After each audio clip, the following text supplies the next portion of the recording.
Sometime back in November, I was at dinner with a few priest friends, and one of them asked the other if it was true that Father Sibley was going to the seminary to teach. And so as soon as that rumor started, other rumors began, because those other priests looked at me saying, "Yeah, I think you're going to go." And so that started months and months and months of me wondering if I was going to be reassigned here to Wisdom. I obviously love Wisdom. I spent 4.5 years here as a student when I was studying civil engineering. I talked to Father Chester. He was the first priest in the diocese that I spoke to about the possibility of a priestly vocation. And I talked to him in the office that is now mine. He was very stressed out, and so he had this stick, and he was hitting himself on the neck as I was telling him my thoughts of being a priest. And so I left his office very quickly and decided that I wasn't going to think about it for a while. I received spiritual direction from Deacon Juan in what was my former office when I was here as associate. I bought snacks in the vending machine closet that is now Dustin's office. I spent my first 2 years here as a priest. Did my first baptisms right back there. And in fact, one of my first baptism ever will receive his first communion this coming year, and I'll be able to give it to him because he's still here at the parish. I think I learned how to preach here. You may tell me differently, but I think I learned how to preach.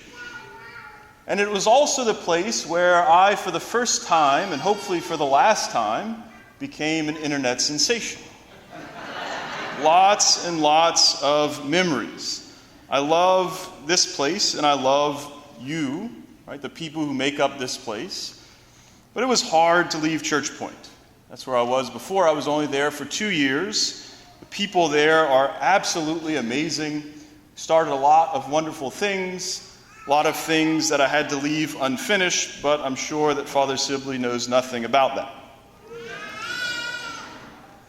So I had all of these thoughts, all of these emotions as I was wondering whether or not I was going to be reassigned. And finally, in April, the bishop called me to tell me that he was, in fact, going to send me here to Our Lady of Wisdom. And so although I knew that this was a very distinct possibility, whenever the bishop finally called, it became very real. Right? One of the first things I think that priests do when they're being moved is they go and they check the readings. Right? So the bishop told me when I was going to start here, so I knew when my last weekend in Church Point was going to be. So I went, I looked at the readings for my last weekend at my former parish. And the readings were perfect. The psalm said, "Give thanks to the Lord."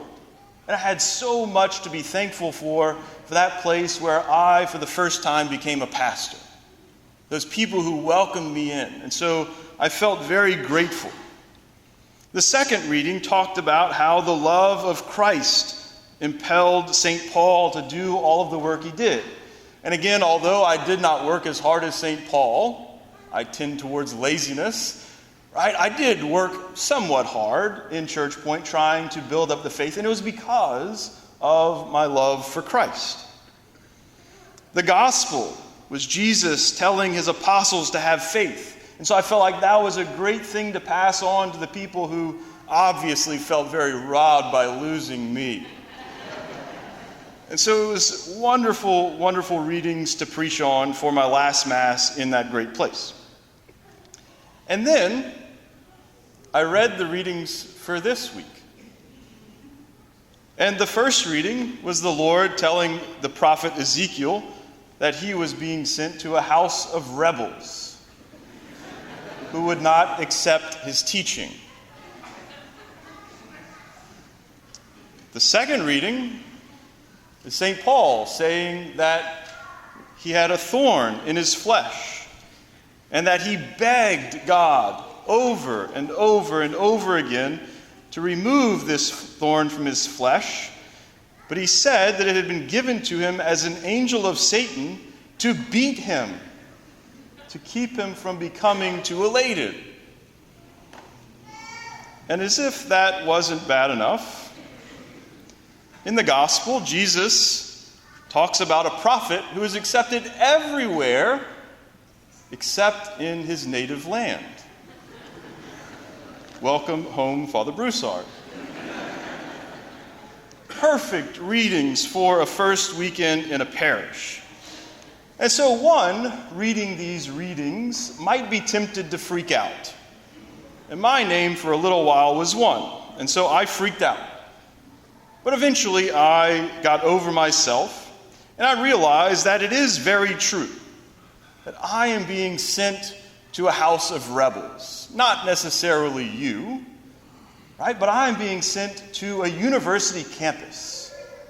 Which if we look around and we know what goes on university campuses, it tends to be a hotbed of a place where the teachings of the church, especially the moral teachings of the church, tend to be rejected. Right? It is a house of rebels. A lot of ideas that are contrary to the teachings of the church, even here in beautiful southwest Louisiana. It's true, it's very true, that I have many imperfections. I have many thorns in my side, right, that the Lord allows me to keep as an angel of Satan to beat me, lest I become too proud. It's a great temptation, especially for priests, to be proud. You might wish very soon that God would take away those imperfections from me, but most likely he will not. And it may be true, again, not from you, but it may be true that I will not be accepted in my hometown. Those are certainly true. But other things from our readings are also true. That God is sending me, just like he sent the prophet Ezekiel. That God is sending me to this place. Maybe a house of rebels, but it's God that's sending me, right, through the will of the bishop, assigning me to this place. And so I can come trusting that God will take care of me. He's sending me, right, to preach the good news, the gospel. Not to worry about whether or not it's accepted, not to worry about certainly whether or not I'm accepted, but to simply proclaim the good news of the gospel. And the Lord also says to me what he said to St. Paul following that very encouraging part about the thorn in the flesh. Right? He says, "My grace is sufficient for you, for power is made perfect in weakness."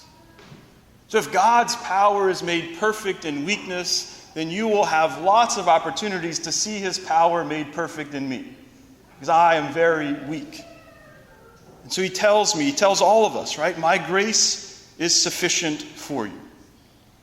And so where do I go from here? What is my role here at Our Lady of Wisdom and on this campus of the University of Louisiana? My role is the same as the role of any other priest, any other assignment. And it's summed up very beautifully in the responsorial psalm that we sang today. Our eyes are fixed on the Lord, pleading for his mercy. That's the job of the priest, to fix his eyes on the Lord and to plead for the Lord's mercy. Right? In my early days of being a priest, people loved to ask me what my favorite thing was. And there were many things that I enjoyed, but one of my favorite things was hearing confessions right before Mass, and then being able to approach the altar and celebrate the holy sacrifice.